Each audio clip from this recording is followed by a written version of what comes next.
Hi, hello again. Thank you for joining us for our live webinar on Mastering Singapore Stocks with Smart Money Strategies. This is Eric Lee. I'm a sales director with Philip Nova. Hope you can hear me loud and clear. During the webinar, if you have any questions, do type them into the question box and I'll address them during the Q&A session at the end of the webinar. Please find included the disclaimer for tonight's session. Do note that the information provided here is for educational purpose only. A quick introduction of myself before we begin. As mentioned, I'm a sales director with Philip Nova. I joined Philip in 2004 and have more than 20 years of experience investing in the financial markets. Apart from servicing and advising my clients on investment related matters, I typically spend a lot of my time researching the markets, covering all angles such as technical analysis, financial analysis, market cycles, as well as inter-market analysis. And as what today's topic suggests, about maybe a year and a half ago, I started looking into institutional fund flow and how we can better use such information to improve in our investment and trading. So all this analysis and research is all in the bid to improve our edge in investing and also sharing these ideas to all my clients. Please find attached the presentation scope for today, and just take note that any questions that you may have, you can just type them down and I'll answer them at the end of the session during the Q&A session. Okay, so with that, let's start. Introduction to smart money. What exactly is smart money? Who are the smart money, right? By smart money, we are actually referring to the institutional investors, the hedge funds, the high net worth individuals who are typically doing these activities of investing and trading uh, for a living or as their profession. So uh, when we during this course of webinar, you'll be hearing me mentioning about smart money. You'll be seeing me showing you some slides, some charts on what the smart money is doing. So I will particularly be referring to them almost as an individual, but really the smart money is a group. And when they start to buy or when they start to sell, it doesn't really mean that all of them are actually buying together or all of them are selling together. Among the smart monies, there are those who are actually um, doing or placing their trades or making their investments contrary to each other. But whoever or whichever side that has the most money, you will typically find that the market tends to move in that direction, right? So even though I just for namesake calling them smart money, uh, basically doesn't mean that they are super smart per se, right? But just meant that they are typically a group of people who devote their professional life into researching the market. And it's good in that sense that they are not uh, placing their bets or placing their investment purely based on gut feel or based on hearsay, but really uh, different sets of research has been placed, have been put in, efforts have been put in to study the market, to study the news flow, to study the stocks before their buying and selling actions have been placed in, right? So, what exactly is smart money flow? Right, in this day and age, investors typically do not restrict themselves to a particular geographical location when it comes to investing, and that is especially true for institutional investors. Right, they will not be restricted to just like investing in Singapore or investing in the United States. But because of the ease of flow of this moving of funds globally, they will typically find that these smart money will basically move their funds into the path of least resistance, meaning that whichever location or whichever idea or assets class that allows them to be able to move the most funds into and be able to help them to grow their fund, you'll find that that will typically be the area or the be it geographical or be it ideological, right? The area that they will basically be moving their funds into, right? So, being such a uh, being the institutional investor who will basically be investing in a huge sum of money, whenever they move their funds right from one location to another location, from one investing idea to investing another investing idea, they will basically be able to leave clues around, right, for us to follow, for us to track on, right? It is basically quite impossible for them to move around without leaving any trace, and nobody knows what they are doing, right? If individual small investors, yes, or individual that maybe super high net worth who will just decide to make an investment for himself alone, yeah, maybe so, right? He's able to do it quietly. But eventually, when more and more of them start to invest in the certain region or start to invest in a certain particular assets, right?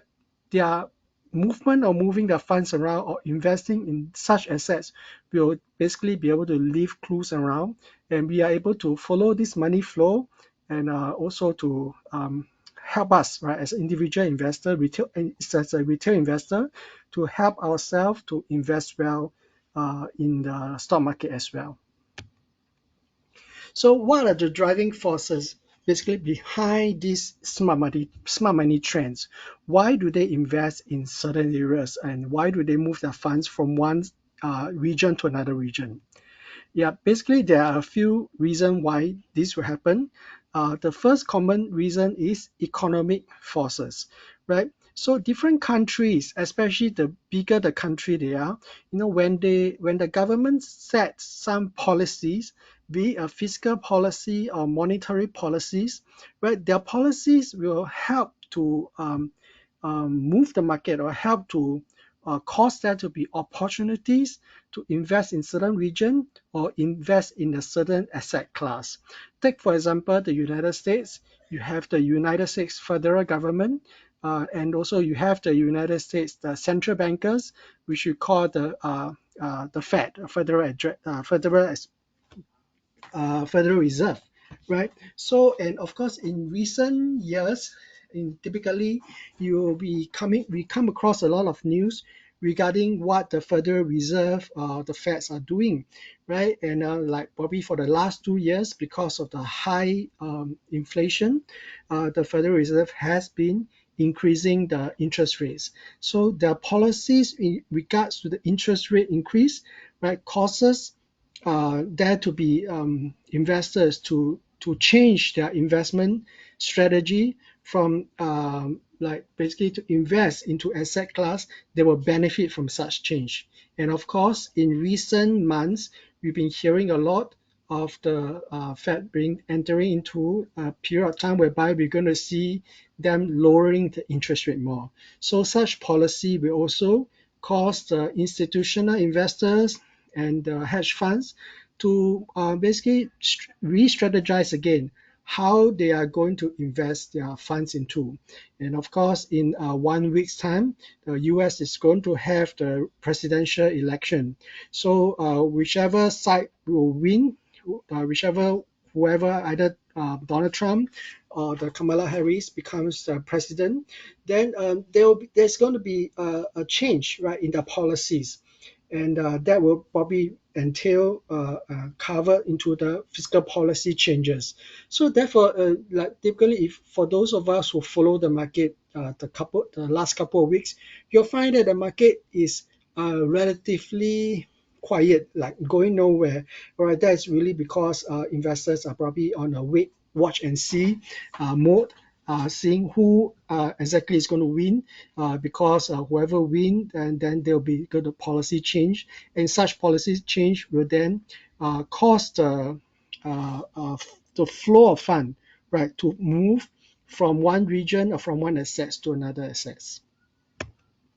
Right, the geopolitical forces will also, right, cause there to be changes, like the maybe since 4 years ago, the US and China has been in some form of a trade war, and then and not just economic trade wars, the physical actual wars between Russia, Ukraine, and also the conflicts in the Middle East. All these will create some roadblock, right, and also will create opportunities as well for the investors to move their fund around.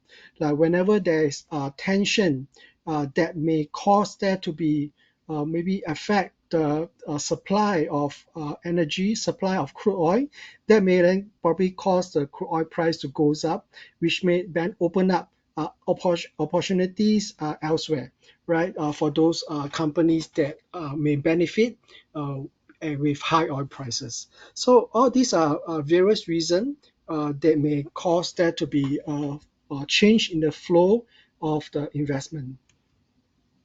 And but geopolitical forces are typically more short-term in nature, right?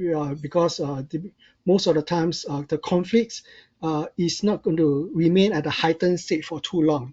But more than just geopolitical forces, I find that probably the technological trend will then create a more long-term and lasting effect towards how the investors are going to invest their funds into. Probably about 10 to 15 years ago, the trend in the market at that time was probably towards renewable energy, and then you'll find that a lot of investment opportunities goes towards that region. Then perhaps around 7 to 8 years ago, the technological trend is towards those electric vehicles, and also talk of autonomous vehicles. Of course, autonomous vehicles is not has not really been launched in full scale yet, but more and more you are seeing more and more electric vehicles driving around and on the road. So therefore, those are companies in that field, like Tesla, used to be doing quite well, probably until maybe about 2 3 years back. Then the market start to shift the focus, and now the focus is of course into artificial intelligence. So we're seeing stocks like Nvidia that is trading in all-time high. So all these technological trends will of course also cause the institutional investors to move their funds towards companies or towards assets that will benefit from such trends. And but beyond just those big broad market move, individual companies' valuation does matter as well.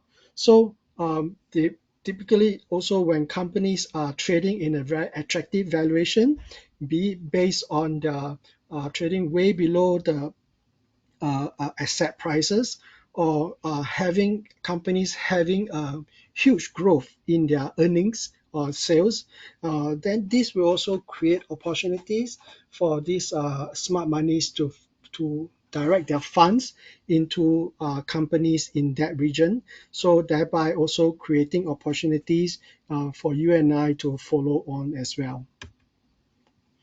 So with that rough guideline in mind, so let's see how we can basically benefit as investors, and how we can piecemeal all these various investment strategies together to develop something that is practical for us to follow on, and also for us to be able to direct our investment into.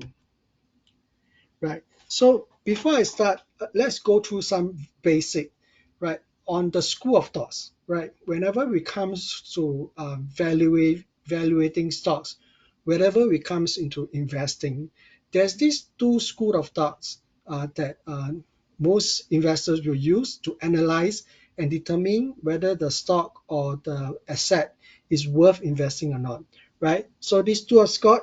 two school of thoughts is or are technical analysis and fundamental analysis. And this quote by Benjamin Graham, who is the father of value investing, he's the teacher of the famous Warren Buffett. So in this quote, he says that in the short run, the market is a voting machine, but in the long run, it is a weighing machine. Of course, when Benjamin Graham was saying about this, giving out this quote, his main focus is, of course, on in the long run, which is the weighing machine to weigh the value of the stock, right? But this quote also, in that sense, have captured the essence of what technical analysis mean as well, because in the short run, right, the market is a voting machine, and people vote by a lot of time by emotion, right? And technical analysis very useful in that sense that it is able to chart out the emotion of greed and emotion of fear in the market, right? So technical analysis as a voting machine will then be able to explain to us the dynamic of the supply and demand, thereby causing there to be a change in prices, right? When there is a huge demand for a particular stock, right, that demand for the stock may not be justified by the valuation, but it is justified by the amount of emotion that people has, because people start a huge crowd of people start getting greedy, start fearing of missing out on a particular investment team, and then that created huge demand for the stock, right? And of course the share that is traded out there, it has a limited, right, it has a limited supply. Unless the company decide to issue out more shares, the supply is capped, or unless the big major investor decide to sell their shares, the amount of shares in the market is capped, right? So the supply being capped with huge demand, that there will then cause there to be a push in cause the share price to goes up. So on the flip side, when people start getting fearful, people start thinking that there's going to be a huge turmoil, or the company is not going to do well, or the technology that they think that is going to works out actually is not going to come to pass so soon, and people start getting fearful, and they start to offload the shares. So when there are then huge supply of the shares being offloaded in the market, that and demand is being curtailed because more people are afraid to buy them due to whatever news that's going on. So that then the supply higher than the demand will then cause the price to comes down, right? But on the other side, right, a group of investors will then start to think, hey, wait a minute, let's put aside what the share price is and start to weigh and value the company itself. So how do they weigh the company? They do that by looking at the annual reports, by studying their cash flow, by studying their earnings, and by measuring the value of the assets. So all this, whether it's cash flow, earnings, or assets, are all information found readily from the company's annual report that is being reported and published out on the quarterly basis and on the annual basis. So based on such analysis, then the investor can come to a conclusion that the company is worth a certain X amount of dollar. So if the share price, due to market fear, is being pressed down so much lower than the X amount, then this long-term investors who is basing their analysis based on the business valuation will then come in to add on to supporting the share price, right? So why does all this matter? Because that is exactly what the smart money do. That's exactly what the professional investors and professional traders do, right? They will study the stock, right? They will study the company, they will study the chart, and not just by based on theories, on based on experience, but a lot of time right now, like a lot of sophisticated investors also uses technology to help them to sieve through the stocks, read through all the data out there, using AI, using a rule-based algorithm, and to be able to develop to a strategy and to be able to churn out investing ideas for them. So as these individual smart money investors, hedge fund investors, or these institutional investors, as they start to pour their money into or investing into the particular stock, right? So as more and more of them start to put their money into the stock itself, so remember the supply and demand, right? Their demand for the stock, right? Given a limited supply out there, right? You'll then start to push up the share price. So as more and more of this institutional investor, as more and more of this smart money start to believe in the story of the stock or start to believe in the analysis that they come up conclude with, then their actions of pouring the money, the actions of putting the money into the stock will then cause the share price to goes up. So that is exactly what this smart money analysis is about, right? So and it's not just an abstract idea. Okay, sorry. It's not just an abstract idea, but the blue line you see here, okay, basically the blue line you see here represent the buying action of the smart money. The gray line you see here is the weekly price chart, weekly price of the stock itself. So you can see that the strong correlation between these two lines. As the blue line goes up, basically is saying that it's implying to us that more and more institutional investors are buying this particular stock.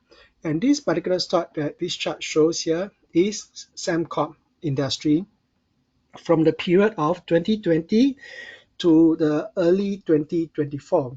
So during this period of time, the institutional investor, the smart money, basically buy up to 600 million of worth of Samcorp Marine. Of course, they don't buy it uh, right away, like 2 years at one point in time. They buy the stock over a period of 4 years, right? Because usually when investors buy into a stock, they don't just uh, buy at one shot, right? They will slowly build up a position. So and also as investors start to build up the position, then more and more investors start to take notice also of the movement of the share price of the value of the stock, and also when more and more of them start to invest in the stock, they will then push up the share price itself. So during these 3.5 years, the smart money bought about 600 million worth of Samcorp Marine, and in turn the share price of Samcorp Marine moved up 600%. So from about 85 cents in August 2020, Samcorp Marine moved up from that price to currently is trading about $5 plus, right? So over the period of the 3.5 years. So and that is the beauty of the smart money analysis, because we are other than just looking at chart, other than just trying to find out the valuation of the stock by ourselves, we actually see from this chart itself that there are real money being put into investing in this stock. And this real money is not coming from any other investor, but they are coming from experienced professional investors, from hedge fund and from the institutional funds uh, who are actually investing in such stocks. So in the course of the next half an hour, I'm going to show you quite a lot of charts. And on all these charts, you're going to see this same recurring pattern. And you're going to see the two lines itself. The blue and the purple line will, either blue or the purple will represent the smart money uh, flow of funds, right? If the line goes up, it means that the smart money is buying. If the line comes down, it means that smart money is selling. And the gray line will always represent the price of the stock that the particular chart is looking at, right?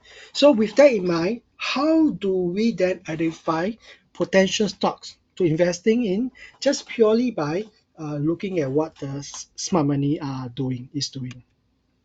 Okay, let's take for example, we are all very familiar with this piece of news.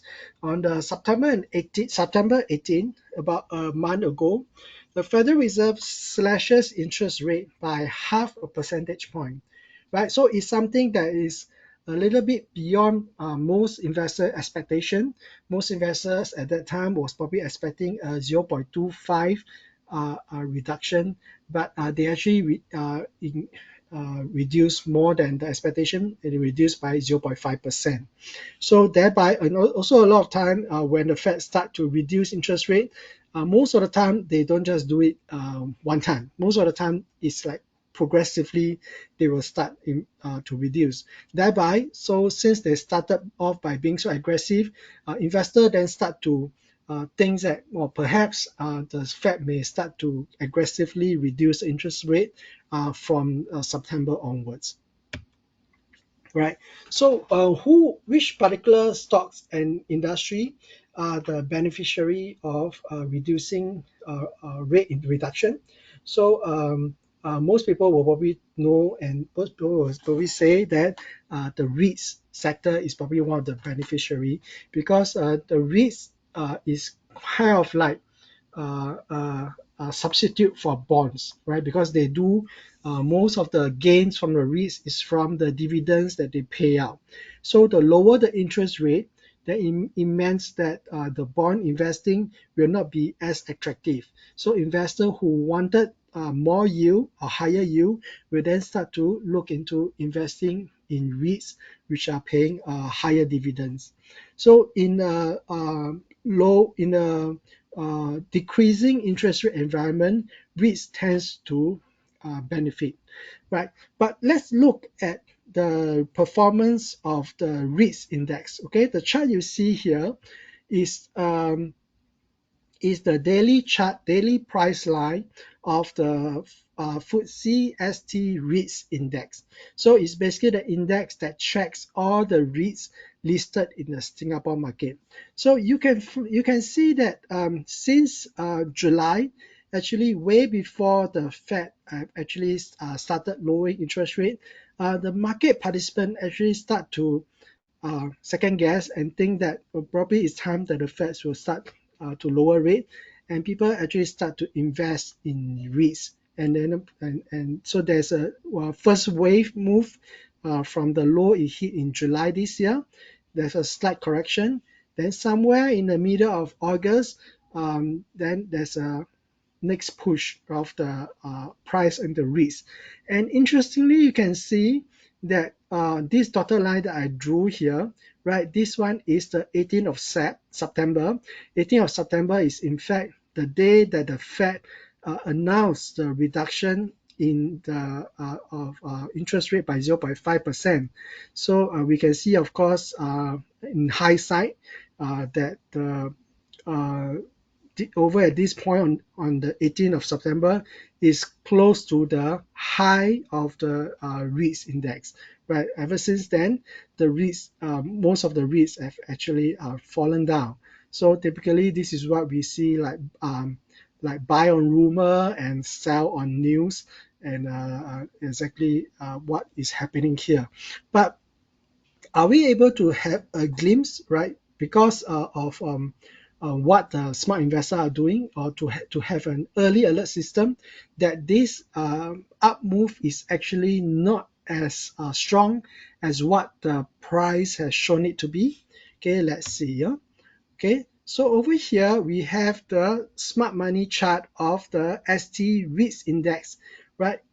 Putting in comparison with what the smart money is doing. So the gray line you see here is the REITs index, the FTSE ST REITs index, and then the purple line you see here is the smart money index for this REITs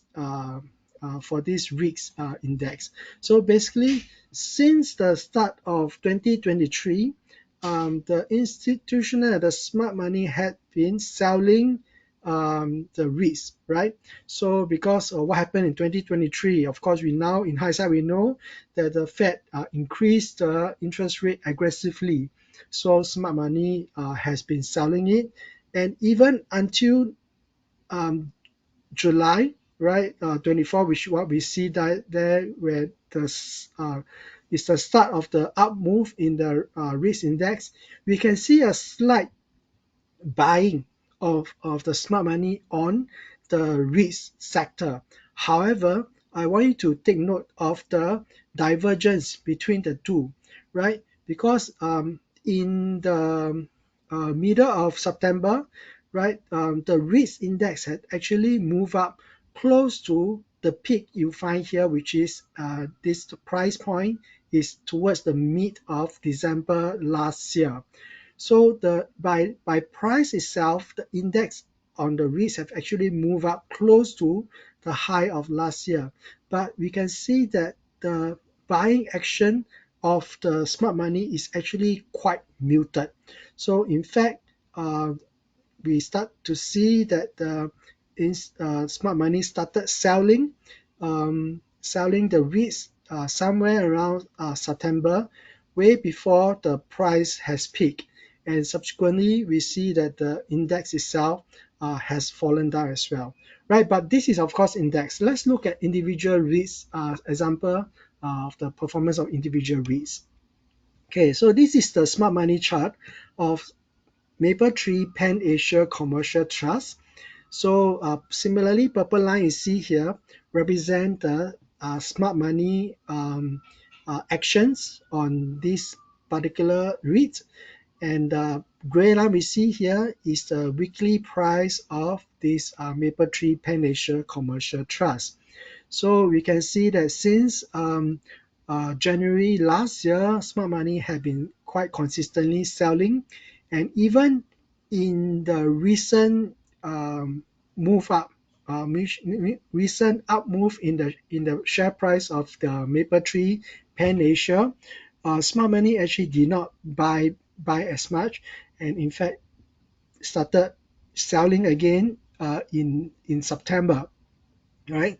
So we can see the divergence here, right? So it shows that the smart money are still quite relatively bearish, and subsequently we see that the price of this REITs Mapletree Pan Asia start coming down from 150, and now it's trading at 130 something, right? So following the uh, following the smart money analysis, right, not just give us an idea of what to invest in, you also give us an idea on what to avoid, right? And sometimes also give us an idea to take take opportunities of such divergence to perhaps start to offload on um, uh, some of the stocks or some of the REITs investment that has a temporarily rebound in share price, right? Because if the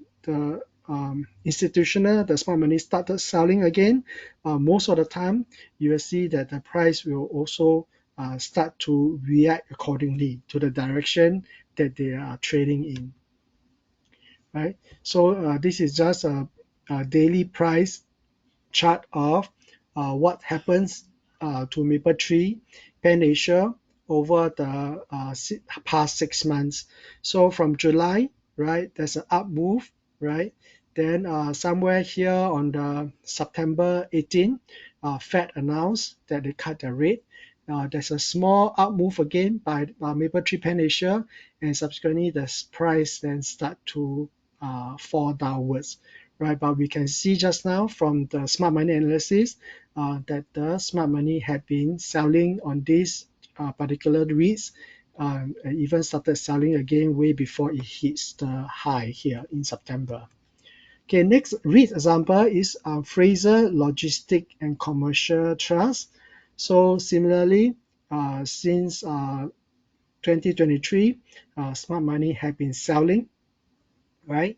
And then in the recent up move, right, there's some buying by the smart money, but similarly we see a discrepancy, or rather we see a divergence, right? Even though the price of Fraser's Logistic Trust broke the high of last year, right? It's basically trading in a year-to-date high at this point in time in mid-September. But at this point in time, as being indicated by the vertical red line, smart money actually started selling on this trust itself, this REITs itself. And why we do that, when we see that the purple line start to trend lower below the trend line, right? So how we read the smart money chart is pretty much we are using technical analysis method to read the data on the smart money actions. And we'll see that a lot of time, whatever the smart money start direction they start to move, a lot of time the share price will start to follow through as well. Okay, so this is just the daily price of this Frasers Logistic, just for comparison sake, that we see in July, we start moving up. But of course, we learn now that somewhere around this region, smart money started selling. And now the share price is also trending down. Okay, but not all REITs perform the same. Not all REITs are equal, right? Not all REITs are coming down. There do are REITs that are outperforming. So an example of this is Kappa DC REIT, right? We can see that the smart money is bullish on this Kappa DC REIT.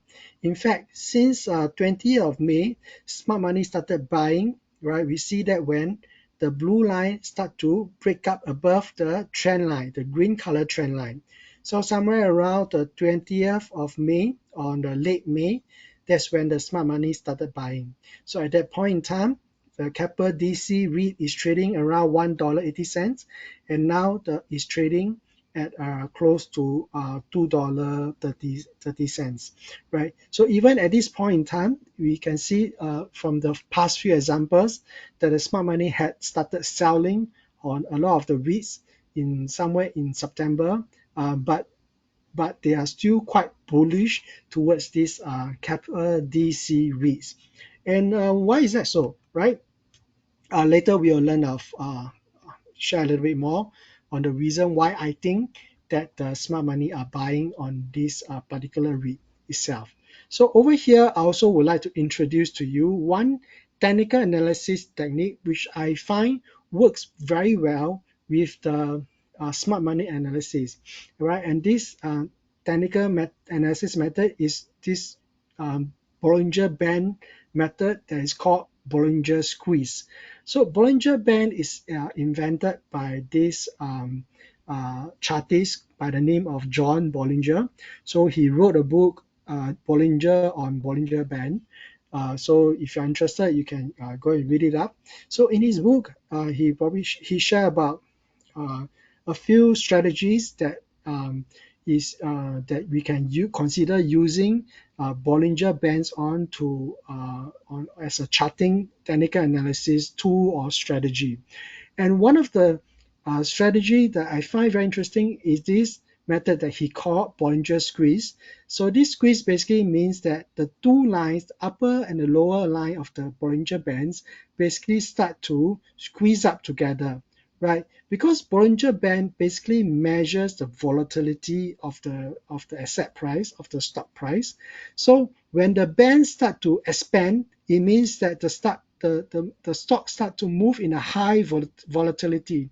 High volatility could be like they move up on the high side and then come down on the high side. So it's a wild swing.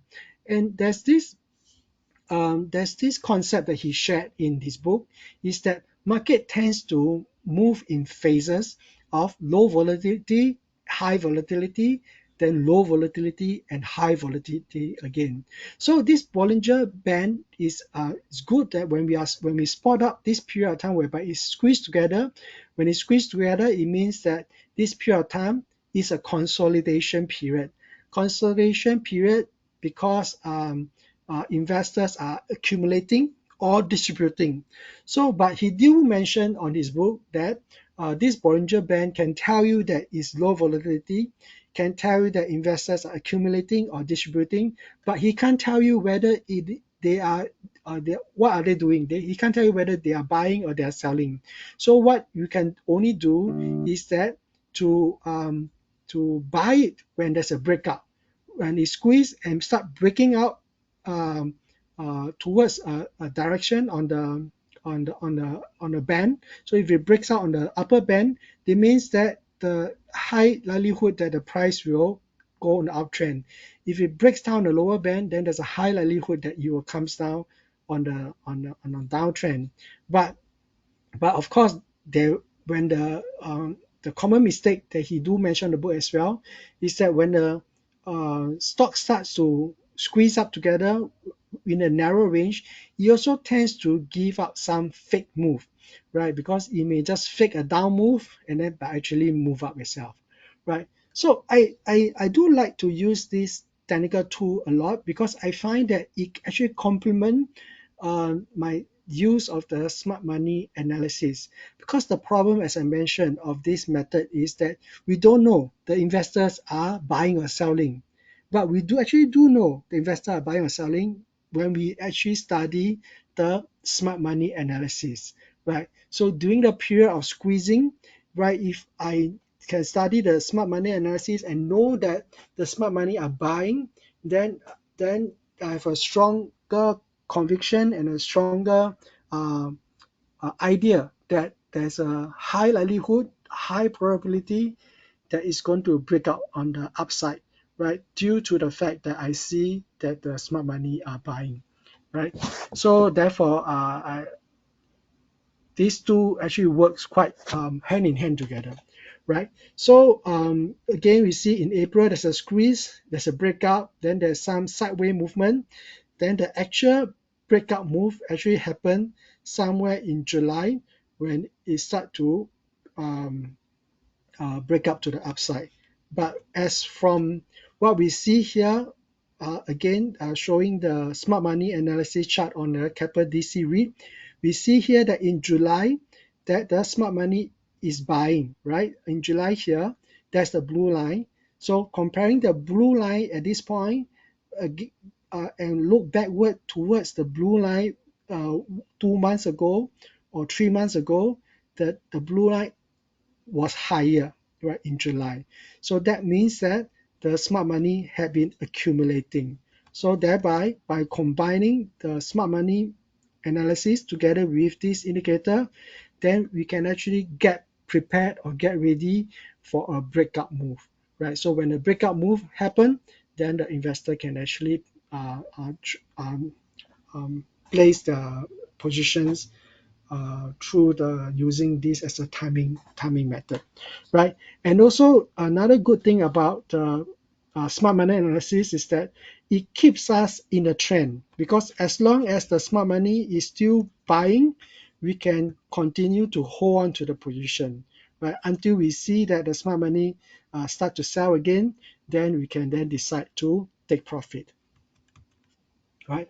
So of course, one reason that Capital DC REIT is going up is because the UOB Kay Hian has issued a buy call with a $2.20 target price, and that is really because they see that there's a tremendous growth opportunity for data centers. Right, of course, the data center they're referring to is the data centers in China. Right. But talking about data centers, right, in this region, in our ASEAN region, data center is also offering a huge investment opportunities, and not just for the past 2 3 years, and not just for right now, but I believe even for the next 3 to 5 years time, the data center growth story will continue to offer us investors in this region good opportunities, right, to look out for these companies or stocks that is able to benefit in this trend. Right. So of course, in our local context, we have this news back in May or June period. Singtel KKR consortium, who are going to invest 1.75 billion to data centers, and they're going to do that. They're going to actually have a joint venture together with Malaysia Telkom, the Telecom Malaysia. To build data centers, and not just any data centers, but data center that will be AI ready. Remember, just now I mentioned about technological trend.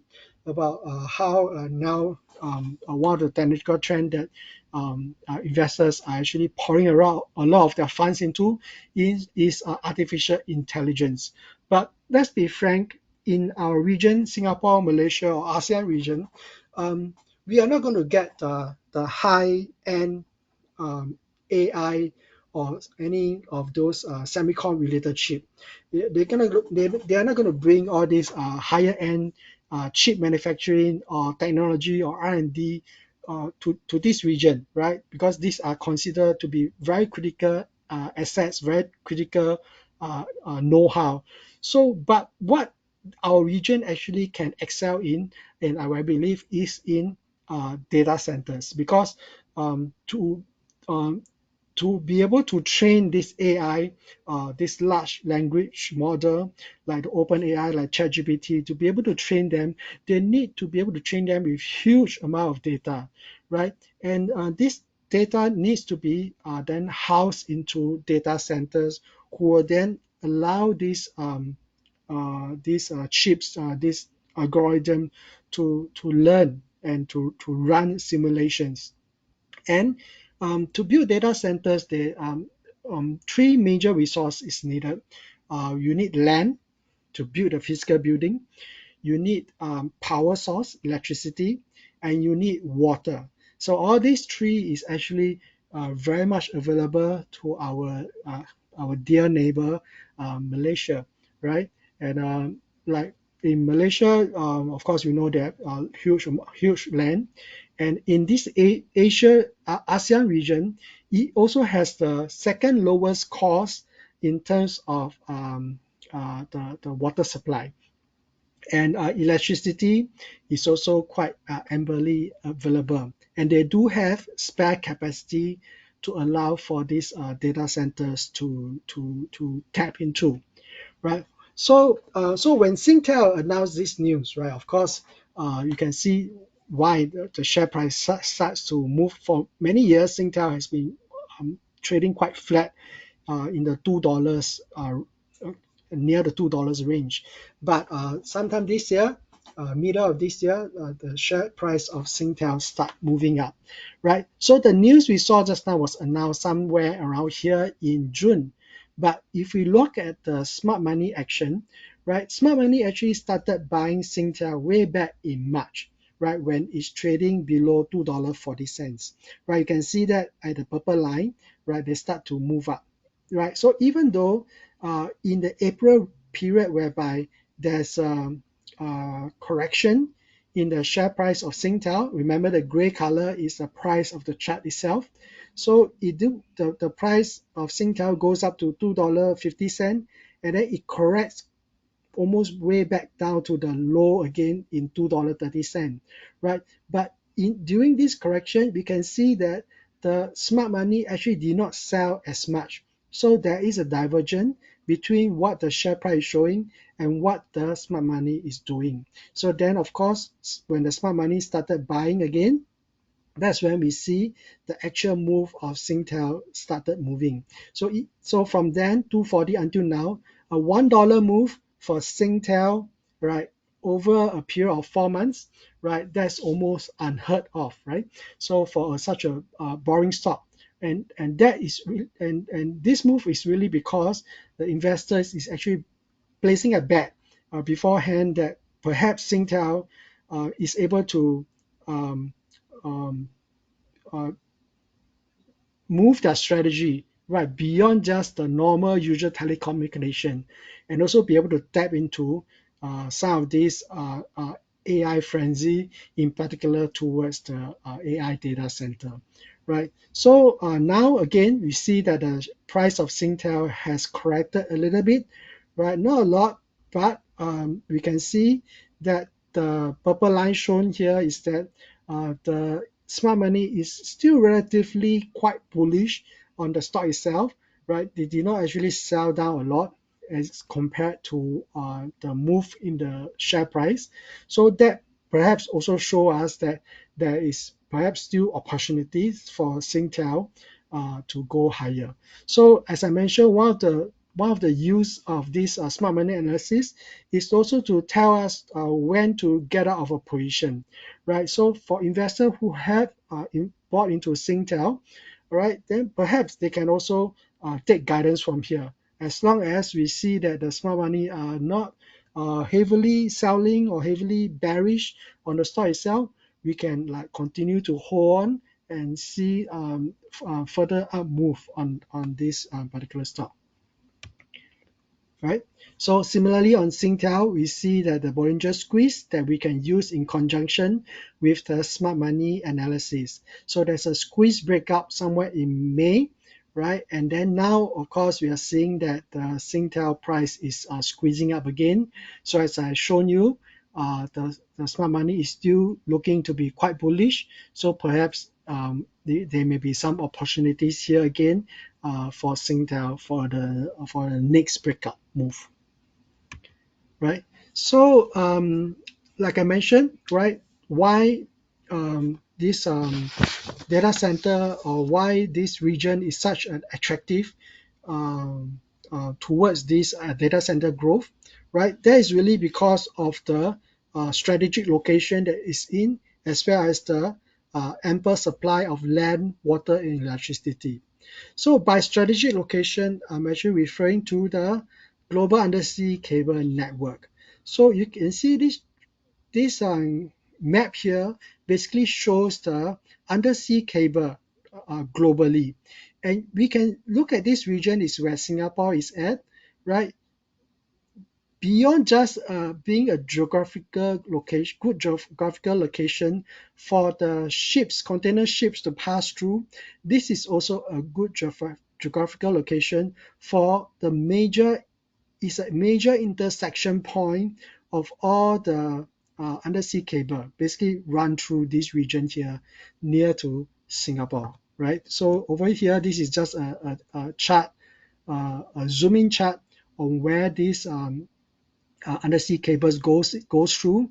So you can see Singapore is here, Indonesia is here, right? So it's almost like this is like the interchange, right, of an extensive um, uh, train station network, right? And Singapore is the interchange of it. So thereby, uh, there's a good opportunity because for data center they want to be as near to this undersea cable connection as possible. But of course, Singapore we do have a problem. There is that we have the lack of land, right? So it's a very small country. So thereby, that's why I feel that the combination of Singapore and Malaysia together does offer a proposition, right, to investors to those high tech firms who are looking to this region to set up their data centers for, right? And there's this research done by CGSI, right, who is doing a projection. So from this pie chart here shows the data center capacity in ASEAN region this year, and then they did a projection. They think that by 2028, um, and all the data centers in this region will start to grow, right? But at different rate, and they think that Malaysia will be the biggest beneficiary of this data center growth. So by a factor of 10x, almost 11 times from now until 2028. So that's like 4 years later. Singapore will still grow, but probably only by 46%. And Indonesia will grow by 640%. But by far, Malaysia is going to benefit hugely from these data centers growth. Right. So of course, one of the, as I mentioned, one of the um, uh, key criteria they need for data center is power supply, electricity. So that's why we are seeing the Tenaga Nasional. Tenaga Nasional is the something like our Sembcorp industry, is a utility company in Malaysia. It's one of the largest. So we see the share price has actually risen up a lot since the start of this year, because the blue line here, as shown here, is the smart money action on it. Right, smart money had been buying on this stock since the start of this year. In fact, they probably started buying way before then. But I only started to really study into Malaysian market the beginning of this year. So that's where my data starts at for most of my Malaysian stocks. But even then, we can clearly see the trend is that still upwards for Tenaga Nasional. And also one of the reasons is that they have announced that they have received a lot of interest from companies, large tech firms like Google, like Amazon, who are interested to set up data centers here. So they will need to buy or sign a contract with them for a supply on the this electrical power supply. And Tenaga do have the capacity. I think in one recent article that I read, they have a capacity of about maybe up to 35% to open up, right? So they still have capacity to supply to a lot of such demands, right? So similarly, the share price of Tenaga Nasional is almost been going up since the start of this year, right? But not all power or utility company actually perform the same. So over here, this is another utility company, electrical company in Malaysia called YTL Power. So early part of the year, the YTL Power did goes up right until somewhere in mid June, and the purple line shown here is the buying action of the this smart money on this stock. So initially, you can see that the divergence here, smart money started buying, but the share price fall down. So an opportunity somewhere in March for investor to join in, but the upward move actually started actually end somewhere in May June period, whereby we see that the smart money started selling, right? So soon then we see that the share price in the YTL Power also start to fall down from the peak of close to $5.50 to now that is trading at $3. So following the smart money not just offer us opportunity to look out for where to invest in, but also to look out for where not to invest in, or when to actually take profit, or when to actually exit. I do believe that there are still ample opportunity for YTL Power, given that this technological trend is going to be something that is a multi-year type. But at least for this period of time, we know that since the smart money is not buying, they are selling, then we should probably wait until when the smart money started buying again. Then we can also look up by then time at that time for the opportunity to invest in YTL Power again, right? So this is a share price. Again, we see the Bollinger Squeeze that we can use in conjunction with the smart money analysis. Okay, so lastly, just to share on this particular Malaysian stock that I also been looking at, Gamuda. So Gamuda is more like a construction real estate developer. So they are into a lot of projects, to which a data center build is one of it. So also Gamuda has been pretty much favored since the early start of this year. The smart money, the blue line shown here, is buying, right? But then we see here somewhere in late September, they started actually selling Gamuda.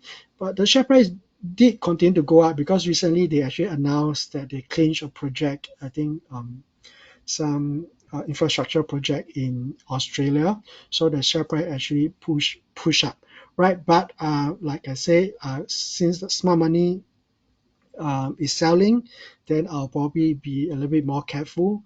Those having this stock may want to make use of this opportunity that share price is high to actually to maybe offload or take some profit, right? So personally, I only be start buying again or looking into this stock again when I see that there's smart money coming back into the stock again, right? So this is the Bollinger chart.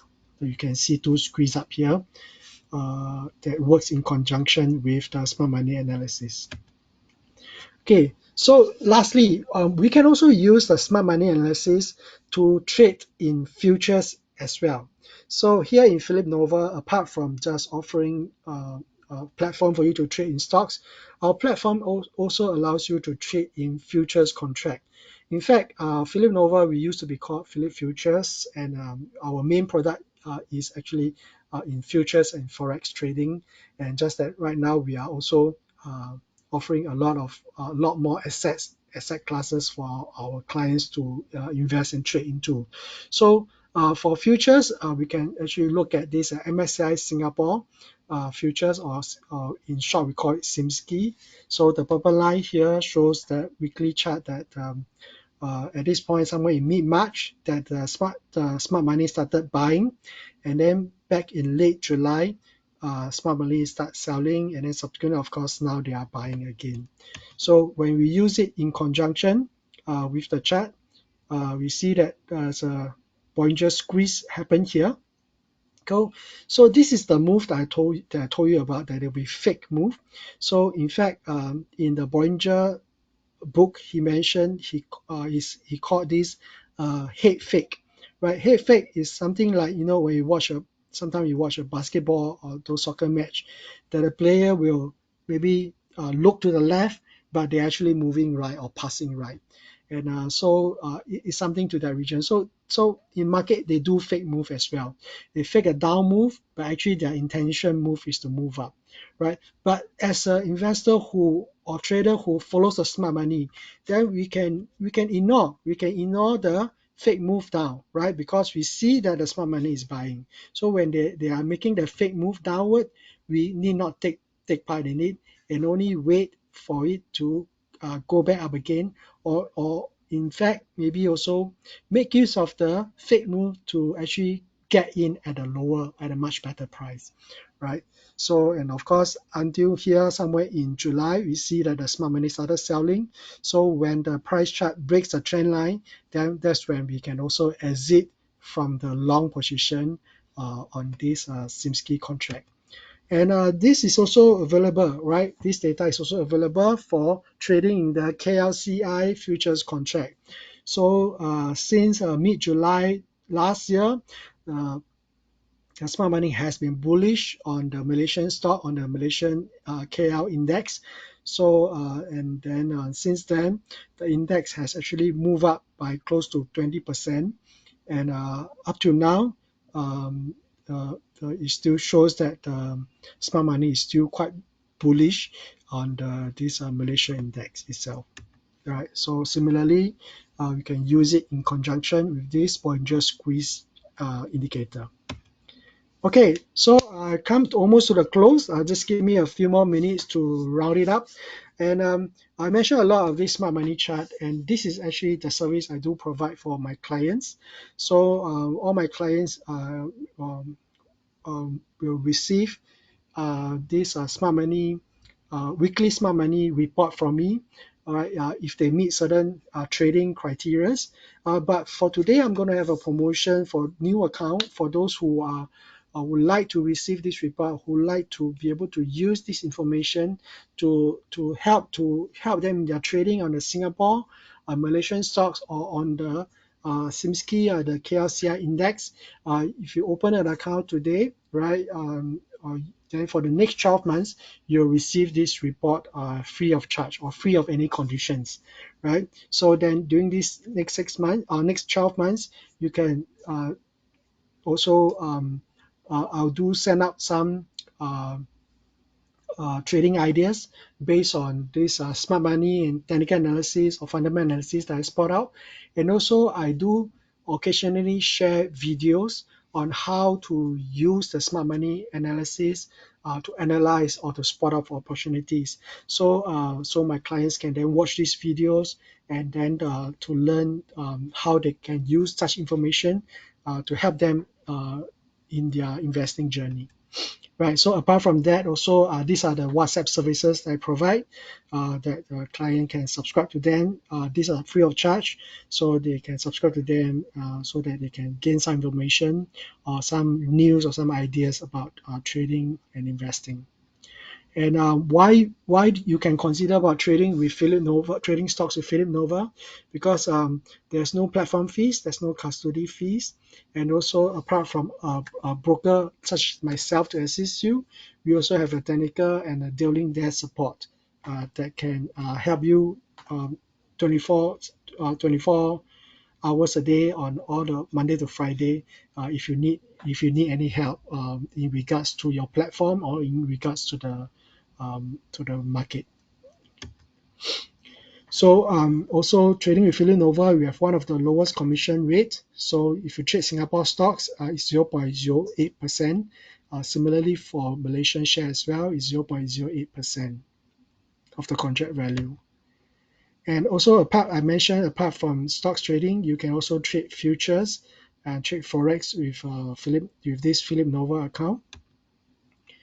And this is my contact details. If you are interested in um, to find out more, you can scan this QR code, or you can drop me an email or send me a message, and I'll be glad to answer any of your query. Okay, so let's see if there's any Q&A session, Q&A questions. Just give me a moment. Okay, there's a question from Mr. Chiu. How do you qualify who are smart money? How do you trace what they are investing and what price they are going in? So basically, the data I get from various sources. So part of it is, of course, the exchange itself. So the exchange, a lot of exchange, they will have information. They will qualify who typically they are the smart money, who the smart money are. So, but in general, the smart money are typically the institutional investors, the hedge funds, and such, right? So those who probably don't fall into this category will be considered as retail investors. Is coaching free? Is demo account free? Demo account is free of charge. Coaching is also free of charge. Is there any maintenance fee? What is the amount to open account? There is no maintenance fee for this account. As in, if you open, you don't do any trade, there is no charges. The charges will only come when you start to use the account to invest or to trade in stocks or in futures products. And what is the amount to open the account? There is no minimum account required. If you open an account, you need not fund it until you are ready to place your first trades. Okay, I think that's about all. Of course, after the session, if you think of any more questions that you want to ask, you just feel free to drop us an email or send me a WhatsApp message, and I'll be glad to reply you. Okay, so that's all we have for today. Thank you so much for being a wonderful audience for tonight's webinar. A link to the recording of this webinar will be made available in our follow-up email tomorrow. If you have any query or you would like to get started, you can simply reply to our email and we will get in touch with you. This is Eric signing off, wishing you a great success in your investment journey. Goodbye.